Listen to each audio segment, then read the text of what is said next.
We now know who the pallbearers are for Senator John McCain's funeral at the National Cathedral in Washington, D.C. Saturday. So according to the McCain family, they are Warren Beatty, former Vice President Joe Biden, former New York City Mayor Michael Bloomberg, former Secretary of Defense William Cohen, and former Democratic Senator Russ Feingold of Washington, who McCain famously traveled the country with at a time working on campaign finance reform.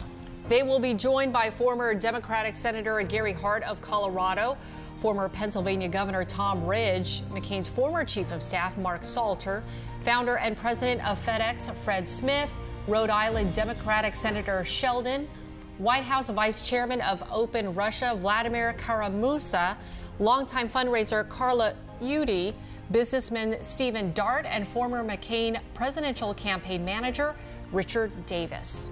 The National Memorial Service celebrating the life of Senator McCain will take place on Saturday at 10 a.m.